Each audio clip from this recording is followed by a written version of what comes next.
The creature of Jekyll Island. Has the Fed been good for the US and global economy? Or has it been a disaster that's caused nothing but devaluation of the dollar? Well, this is a hot issue today, especially with the trade wars going on. So let's unpack it on today's episode of The Steve Beeman Show.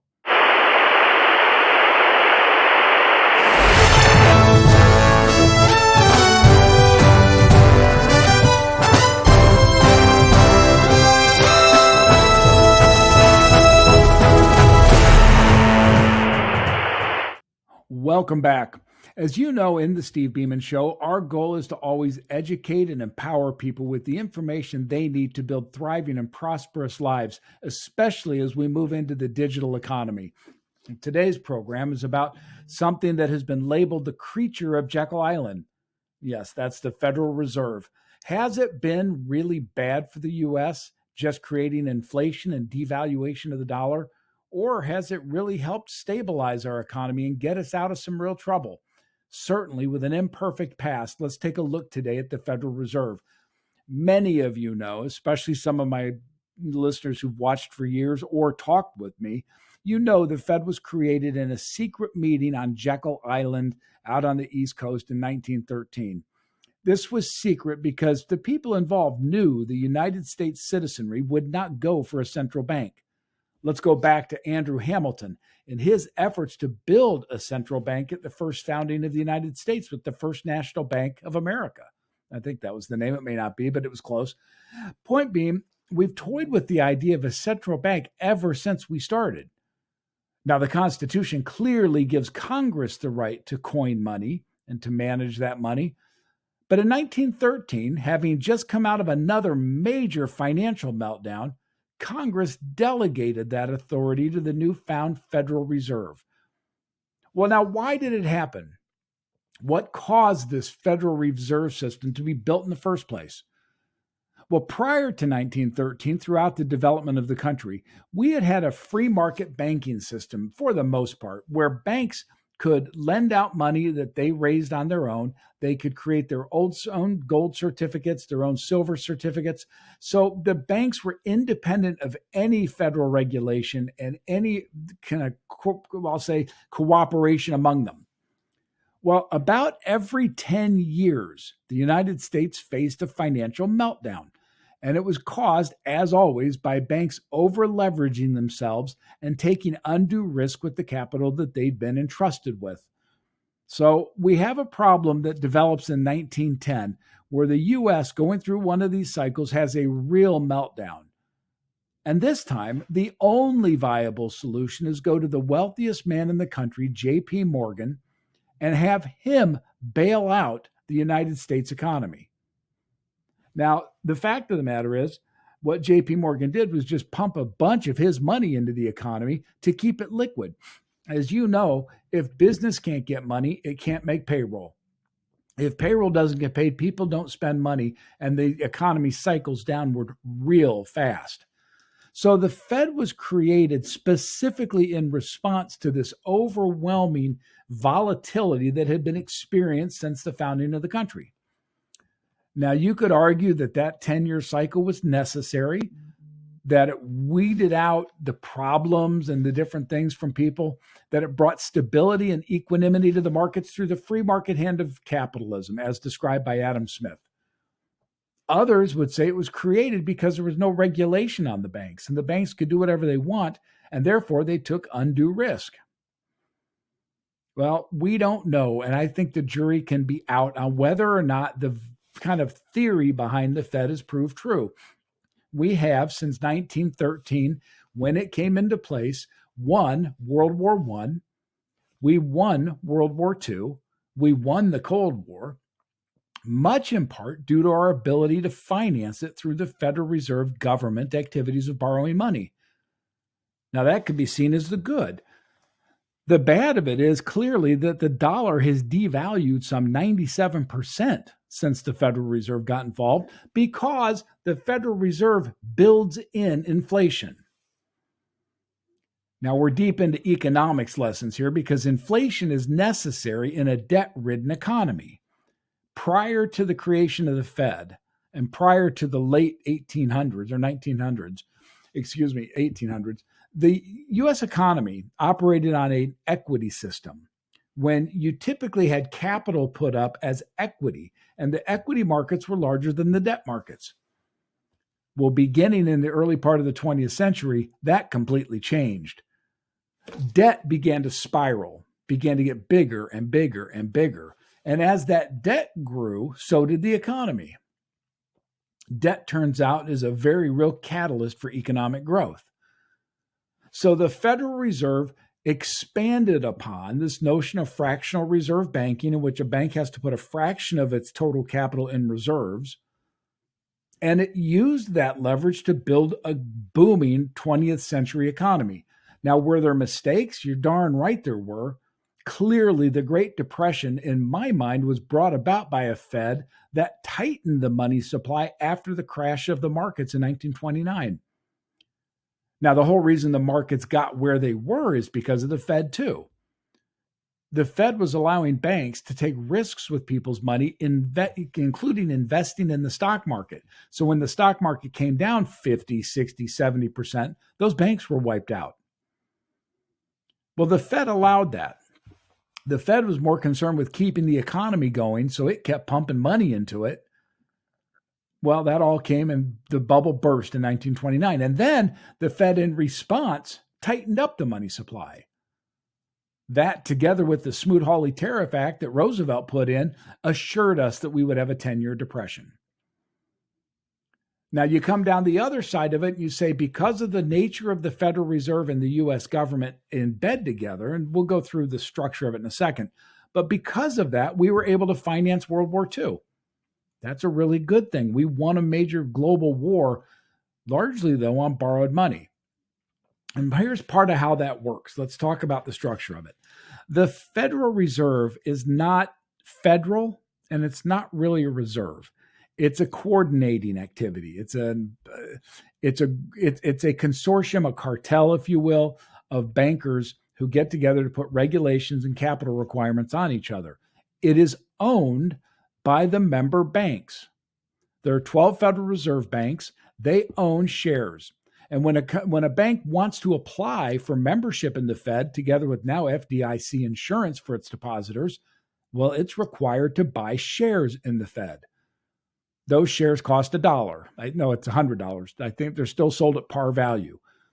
They pay about a 6% annual dividend to that member, but the member's only required to do, I think it's 3% of their total capital in those shares. So it's not a big investment for the banks, but it's a way to keep, in the thinking of the Fed, it's a way to keep it out of the politicians' hands.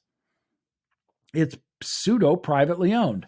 However, it is governed by political appointees. The Fed and the governors are appointed by the president and nominated by the president and approved by the Senate.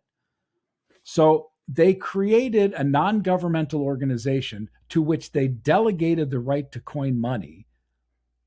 And they said, we're not going to be a purely political organization, but we're going to have the government appoint the management of this privately owned enterprise.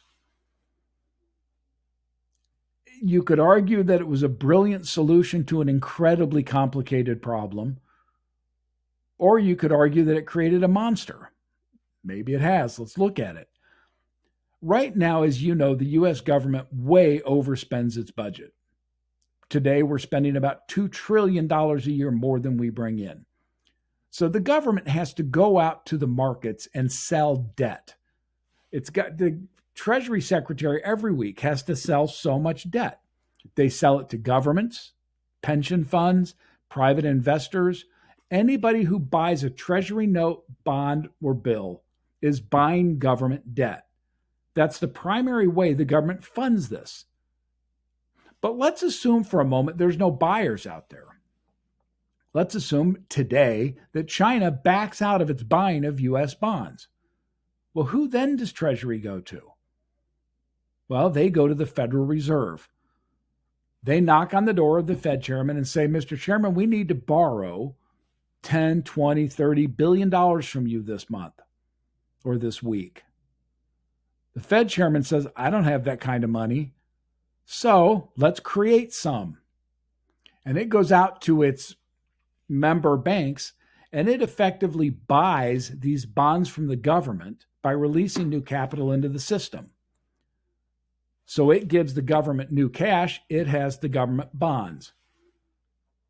Now, it's not been the biggest holder of US treasuries in the past. It has been the lender of last resort, which is partly its design. When 2008 happened, the Fed is the organization that came in and said, we're going to keep the engine running. We're going to throw money at this to keep the engine primed. What's happening, people don't see it because we've all been raised in this economy, but our economy is running only by its ability to continue borrowing money. Karl Marx, in his famous Das Kapital book in the 1800s, if you read it, one of his biggest criticisms of free market capitalism is it often ran on debt because debt's easier. Well, he wasn't totally wrong because ultimately debt has to come due and be paid. And when that happens, you've created a bubble that will burst in a massive way. But the Fed itself wasn't designed to do that. It was designed to do one thing initially: manage inflation. If the economy was too hot, it was supposed to cut back on money supply. If the economy was too slow, it was supposed to expand money supply. Now, being the frail humans they are that run it, they didn't always make those calls right, 1929 being the best example. But generally speaking, we have not had that many banking crises in the United States. Clearly 1929.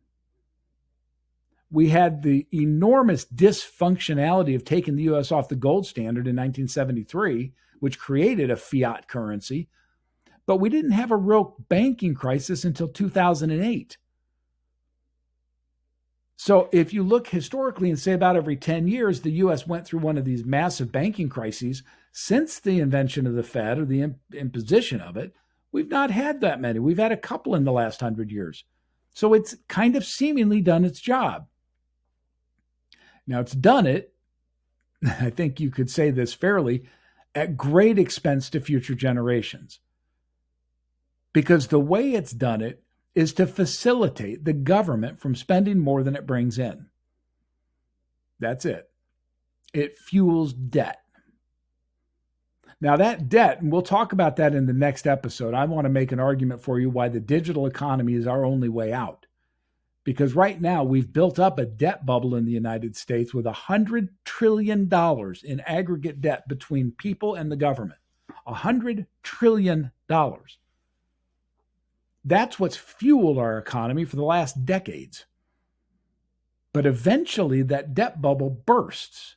And we right now are at a point with the BRICS countries looking to dethrone the dollar as the global monetary base, the Chinese refusing to buy our debt potentially because of the trade war. We're looking at that bubble maybe bursting in the nearer term than any of us would like. And if we think 2008 was bad, this would be, to use the old expression, the mother of all bubbles. So the modern Fed that we have today controls money supply, and they've added a goal. It used to be just to monitor inflation, but now it's also to make full employment. Well, these are contradictory goals at best. How do you monitor and manage inflation and unemployment? Because if the economy's slow, you put money in, which raises employment, which raises prices, which makes you want to bring the money supply down. It's an unwinnable balance sheet. And that's what they're trying to do. So it's this dual mandate that has this whole thing so screwed up now. But what they've done, and you can go back and watch the head of the Fed, you can watch their progress through the 2008 and watch Chairman's remarks. What they did is respond to 2008 by just printing money. Now, they don't print it in physical form, as you know, it's digital. It's a digital currency. But the point being, they've created money so that the economy can keep growing.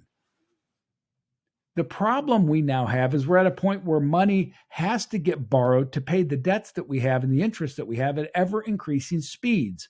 So the Fed keeps interest rates artificially low because we can't afford market rates on that debt. Well, by doing that, you're forcing more and more debt into the system. It's a real problem. Now, is it the Fed that's causing this problem or the Congress? And I would make the argument it's Congress. The Fed doesn't create the need to borrow money. Congress does. Your politicians, your representatives, your senators, these are the people at the state and federal level who are borrowing you into oblivion. Now, we've talked in prior podcasts about the solutions to that. Is it taxing the rich? No, there's not enough of them. Is it taxing the corporations? No, they just pass it along in inflation. Where do they go for the money? The middle class, because that's where the bulk of the money is. So in order to sustain this debt-driven monster, they're going to start coming at the middle class for more and more money. Why do you think property taxes are going up around the country? That's as regressive a tax as you can get in a way. Sales taxes, use taxes, all of these taxes are going up because government can no longer afford to spend money like it is. Now, by taking the dollar off the gold standard in 73, we further exacerbated this because now the Fed isn't constrained. It doesn't have to have a dollar's worth of gold for a dollar produced. It can go to Congress. When Congress comes through the Treasury and says, we need money, the Fed's not constrained. It can push a button and say, well, let's create it. So what happens is, again, Monday morning, the Treasury of the United States goes to the Fed and says, I can't sell enough bonds. I need you to buy it. As the buyer of last resort, it buys that debt. And it does it with credits or dollars that have no tangible, fungible value. They're just pieces of paper. So again, I go back. Is the Fed the problem? Or is it Congress? And I would argue very strongly it's Congress. They delegated the authority of coining money to the Fed. So they did this to begin with because they didn't want accountability. They then took us off the gold standard, which created fiat currency, which the Fed had to deal with. So my argument would be the Fed itself hasn't caused this problem. It's reacted to the problems that Congress is creating. Now, I know there are a number of people, and these are very good friends of mine, who think the Fed is the central bank nightmare that was envisioned by the founders. And I can't disagree with that completely. Instead of a free market in banking, where interest rates are based on risk and decisions are made on a risk-reward basis, the Fed has policy based heavily on politics. And anybody who doesn't believe that is out of their mind. I mean, look at right now, you've got President Trump saying he wants to replace Jerome Powell. That's as political as it gets. Why does he want to replace him? Because Jerome Powell won't cut his interest rates. Why won't he cut interest rates? Because he's afraid it'll fire up inflation again. But who's right? If you like Trump, you're likely to say, fire Jerome Powell, make the Fed become a political beast. If you don't like Trump, you're saying, well, let the Fed operate independent of these political hacks. The problem you have is Congress abdicated its role to manage the money. Prior to the creation of the Fed, it was Congress who levied all this stuff. Now they've offloaded it to the Fed. This has been tried in the constitutional sense, by the way, many times. And the court has said that they didn't abdicate their responsibility for coining money. What they did is they transferred it to someone else. So they allocated that responsibility. True or not, the creation of the Fed in a world of fiat currency is creating real problems for you and me. Because what it's doing is allowing the federal government of the United States to borrow unrestrained. $2 trillion a year, and that's just now. This has been going on a long time. So how do we fix that? And are there fixes? We'll look at that in the next podcast. But right now, we can look at the Federal Reserve and say this is a system that, yes, we have had fewer bank panics. And when we have had panics, we've had banks go down. In 1933, Roosevelt put in the FDIC to guarantee your money up to $250,000. So when you take the Fed and the FDIC together, we've stopped, for the most part, the smaller people especially, from being hurt by bank failures. Now, is that worth the price we've paid with this debt bubble? Well, part of the reason we lived such good lifestyles in the last 100 years in the 20th century is because of the debt bubble. When you put in fractional reserve banking, when you begin that fractional system, there's so much money in the system that you're flooding the system with liquidity. Well, the problem we have now is that liquidity is drying up because we've borrowed all we can. Now, that's not doomsday. That's just reality. Can we continue to borrow money at artificially low interest rates? I don't think so. But again, I go back and I say this again. I do not blame the Fed. I blame the Congress of the United States for spending more than they should. The Fed, to me, has been a vehicle that has been abused for what it is. If it just watched inflation and it kept the money supply consistent to keep inflation out of the system and to avoid deflation, which is really potentially dangerous, if it did that to keep prices stable, it probably would have been a decent system, but it didn't. It not only had to make this employment claim or monitor, but more than anything, it became the manager of a fiat currency for the federal government. In that regard, the Fed has become a tool of the politician to just laden it with debt. Debt upon debt upon debt. And again, talk about artificially low interest rates. Our interest payments on our debt right now run about $1 trillion a year. So think about it. The government brings in about $3 trillion in taxes, all in. It's spending $5 trillion, $1 trillion of which is interest. Well, if you take the interest rates and you set those at the market rates adjusted for risk, you're going to pay more like $2 trillion a year in interest. Well, we can't afford it. So what happens? The Fed artificially keeps interest rates low. And by doing that, it does fuel inflation because it continues the debt bubble. And at some point, debt must be settled. Since 2015, I've been on the road with what I used to call arming America. And the idea was to arm America with the knowledge of what was coming down the pike. Again, this has been going on I've been talking about it for 10 years. Back then, we had 15 trillion in debt, but it was crystal clear that we were building debt so fast that yes, that GDP would grow, but the debt would grow much faster, and that it has. We now have a $26 trillion GDP and a $36 trillion debt. And that's just government debt. That doesn't count the $100 trillion that includes people.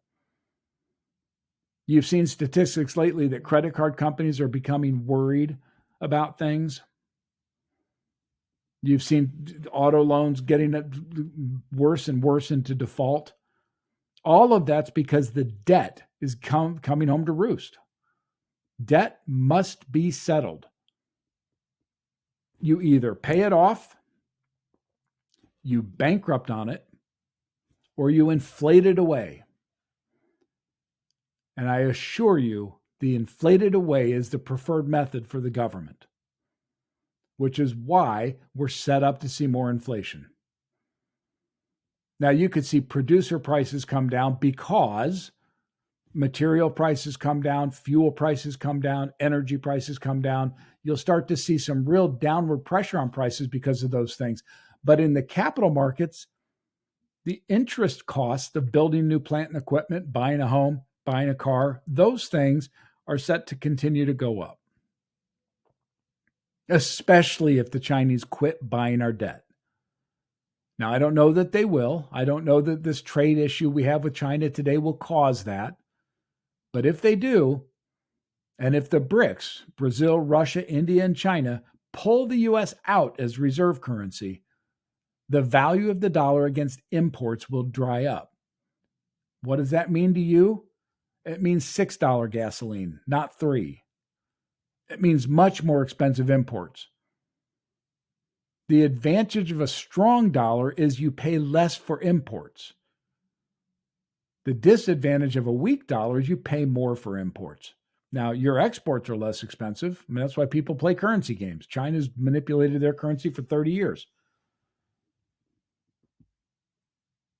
I think we need to think about it. I urge you, if you're in your 20s, especially, and in many of these podcasts, I reach out specifically to the Gen Zs and millennials. You haven't known a world outside of this debt-ridden monster that we're riding. You haven't seen it, but you feel it in your gut. You're looking at the world going, I don't think I can live better than my parents did. The reason you feel that way, whether you consciously know it or not, is you know this debt is unsustainable. You can't just borrow your money into freedom. Not as an individual, not as a state, and certainly not as a federal government. You can kick the can down the road a long time, but eventually, very sadly, Karl Marx was right. The debt will run out and the system will fail. In 2008, we came within a hair's breadth of this system completely collapsing around us. And I mean completely. In that period in the fall of 2008, the banks had seized up. They were no longer willing to lend money to anybody because the risk of not getting paid back was too great. That's because the mortgage had decreased in values. If you all remember that, you have a sell-off of the subprime mortgages, and all of a sudden the bank said, wait a minute, if mortgages aren't safe, nothing is, we're not lending money. Well, it doesn't take very long of that before McDonald's can't make payroll. Businesses live off borrowed money. It's a very rare company that has no debt. Most of them do. Most of them rely on lines of credit to make payroll, pay vendors, do all that stuff. It's a cycle of debt through the economy. The concern now should be, are we setting ourselves up for another 2008? But in a way so big that this time the federal government can't bail us out. The Fed always can print money. Always. So the Fed, as the lender of last resort, can come in and buy all the government bonds at once. But by doing that, they devalue the very dollar that we rely on. Now, again, is it the Fed causing this problem or Congress causing this problem? And the reason I keep going back to that, by the way, one of the things that you've heard me say before, and I'll say it many times again, is coming up with criticisms of the existing systems are very easy. Coming up with solutions are very hard. So as much as we want to criticize this secret creature of Jekyll Island, and I get it, but as much as we want to do that, what was a better solution? Every 10 years, bank depositors were getting wiped out. So how do you handle that? How do you begin to regulate that? Do you put in a central regime that says these are the capital requirements you have, these are the operating requirements you're going to have, and then put in a guarantee to those bank customers to say, even if your bank fails, we're going to give you the money? Now, I would argue that, again, going back to Congress, in the 1930s, there was what put in place what was called the Glass-Steagall Act. And what that did is it separated banking up into two groups. There was commercial banking and consumer banking, and over here was investment banking. And the reason they did that is it became crystal clear after the 29 crash that banks could not be in the business of risking customer money on things like stocks and bonds. That they had to be in the business of more hard loans, real estate, plant and equipment, business loans, lines of credit for business. So you have this investment bank to commercial bank thing. Well, what happened is you had pretty good growth. We had pretty stable banking from 1930 up until the 90s when Bill Clinton eliminated Glass-Steagall. Why? Because the big investment banks wanted to do commercial banking too. Mostly consumer banking, especially the big JP Morgans of the world. They were doing investment banking with all the businesses, the capital markets work and all that, but they wanted this lending business. So they all went to get the Congress and they got a law passed to eliminate Glass-Steagall, which blended banking. So now commercial banks and investment banks could be the same. A bank, once again, could invest in proprietary trading, stocks, bonds, things that were highly volatile. Yes, they still had reserve requirements, typically around 10%, but they could do a lot more with that money than just do capital market activity. They could do lending activity in a big way, and they did, which fueled the mortgage crisis of the 2000s. Well, we've still got that in place. So the big banks today, they don't just lend money, they're investment banks and commercial banks together. So they do the capital markets activities, they underwrite public offerings, they underwrite debt offerings, they do that kind of institutional stuff, but they also do checking accounts, savings accounts, loans on cars, loans on credit cards, loans for all kinds of things, as well as investments in the market. So we've created the too big to fail system by blending all this. I don't know why they did that. I'm very much in a libertarian way on government. But when there's good legislation, I would argue Glass-Steagall was, separating out the risk profiles, I don't know why they put it back in. I just don't get it. I don't understand that. So going back the whole thinking of today's program for you, I wanted to come out and talk about it because I want you to be able to differentiate between the Fed and the Congress and realize that the inflation caused by the Fed isn't really caused by them. Yes, they're the executor of it, but it's caused by Congress spending too much money and by Richard Nixon taking us off the gold standard, creating a fiat currency. That's the driver for the problem we have. The Federal Reserve itself wasn't the problem. Now, I would argue if we could reform it, I would argue to take off the employment part. I don't think that's the Fed's job. I think their job could be to monitor inflation, to keep inflation at bay. But I think you stop the dual mandate and we go back to a hard currency. Now, the problem is now you put us back on the gold standard. The contraction in the economy that would force would be massive. It'd be very short-term pain for what could be very long-term gain. Anybody have the political will to do that? I doubt it. Now, as you look at the Fed and you look at the government spending all this money it shouldn't spend, take another new dimension to it, and that is the development of decentralized finance in the tokenized economy. This is where it gets really very complicated and very academic in a way. Nobody knows what's going to happen. So when we go to the fully digital economy, and I've talked with you on other programs about the nature of a 10-10-10 economy and the nature of a tokenized economy. But when it comes to managing U.S., I'm going to call it money supply, but let's call it liquidity preservation. Does that liquidity have to come out of the Federal Reserve, or can it come out of Bitcoin? Can it come out of the dollar stable coins? Or will they just put back in the volatility that we saw before the Fed? Nobody knows.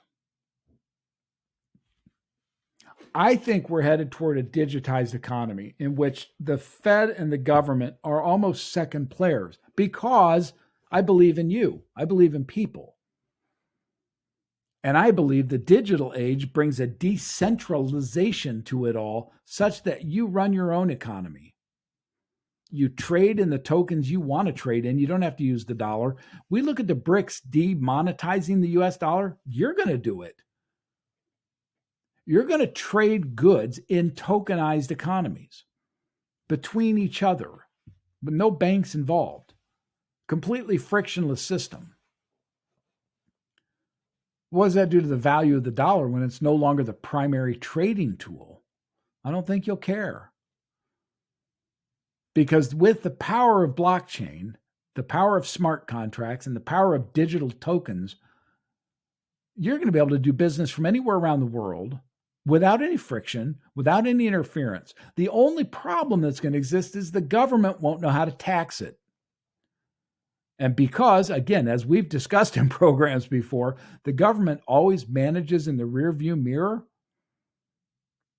well, I don't think they're going to catch up with you. I think this might be a final post-industrial capitalization era in which the people democratize money.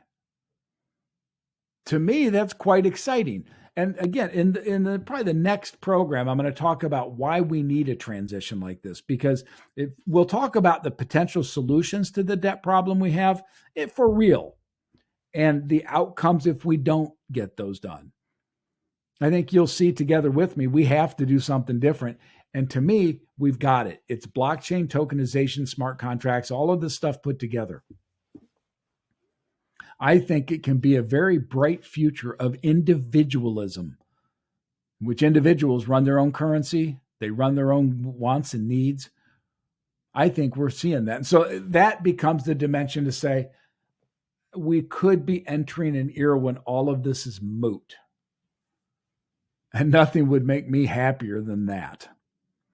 I would love to see your world and my world merge into a completely individualistic experience.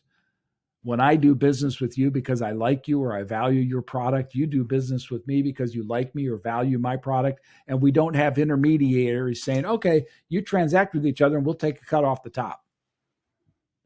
You don't need that, and I don't need it. What we need is the efficiency of a tokenized economy, and we're going to get there, and that will make all this discussion about the creature of Jekyll Island moot. But is it a creature of Jekyll Island? I think it's just a non-governmental organization that has been polluted by the political class. I don't think it was bad in and of itself. It had the goal to stabilize the currency so that we didn't have these 10-year run on the banks. It's been largely successful at that. But it's been browbeat into being a political tool that's caused inflation. I saw recently the value of your dollar is 3 cents of what it was 100 years ago. Now, let's be realistic. We all live way better than we did 100 years ago. So is the value of the dollar the only thing that you look and say, that's how I value things? No. But it's important because you have to look and say, well, where is that leading to? If we've had mild inflation over the last 100 years, and we really have had pretty mild inflation. Go back 100 years before that, by the way, there was no inflation. Inflation is largely a creation of the 20th century because we had a gold standard or some kind of fixed currency valuation. So a dollar was a dollar. A dollar was a dollar. The way you had inflation is growth in the economy. When there was more demand, you had to create more supply. Well, that generated inflation, but it was a healthy inflation. What we have in the last 120 years is debt-fueled inflation. And we continue to do it. We continue to borrow our way into a future that's uncertain. But I suggest to you that that future isn't constrained by the Fed anymore. It's constrained only by you and me as individuals who use the power of the blockchain, the power of smart contracts to sell our products between each other in a frictionless way. That's where I'm hoping we go. So in the near term, though, I don't think you should look at the Fed as your enemy. It is what it is. I think President Trump's wrong asking for the resignation of Jerome Powell. I really do. And I say it for this reason. He's mad at Powell because he won't cut interest rates. Powell's looking at the markets going, I can't cut interest rates. Nobody will buy our debt. What do you do then? I mean, we're looking at a great reset, kind of no matter how you do it. The book I just finished is coming on the Great Reset, but it's not anything people have talked about. It's because of the transition into the digital economy. That's the reset we're looking for. I think we're going to get it. So as much as I think the debt cycle is death, and I think it's going to take away from our lifestyle for the next 100 years, I think it can be replaced with the digitized economy. Perfect freedom between individuals wanting to do business voluntarily together. It's Galt's Gulch from Ayn Rand, if you're a fan of Atlas Shrugged. If I don't like you, I don't do business with you. Same back and forth. So we'll see where that goes. But I'm a believer in it. I believe it's going to happen. So are we In a situation now where the Fed is controlling money to make you poor? No. What the Fed is doing is covering up for the Congress's stupidity. It's Congress that keeps spending the money. There are, again, next time around, we'll talk solutions to this. Take a lot more political muscle than we have in Washington today. I can assure you of that. So until Congress quits, the Fed has no choice but to expand the money supply to cover Congress's spending and to try to keep the wheels on the bus. They haven't had a hugely successful history of like managing out of the bad crises. 1929, they did exactly the wrong thing. Now, 2008, I think the Fed did the right thing. Now, what they did is flooded the system with money. Where'd they get the money? Debt. Okay, well, that's bad in the long run. But in the near term, they kept the economy going. So where does this all go? Well, we're going to talk about it more and more because we together are going to solve this problem because we, the people, have to be the ultimate power. Thanks for joining me for this edition of the Steve Beeman Show.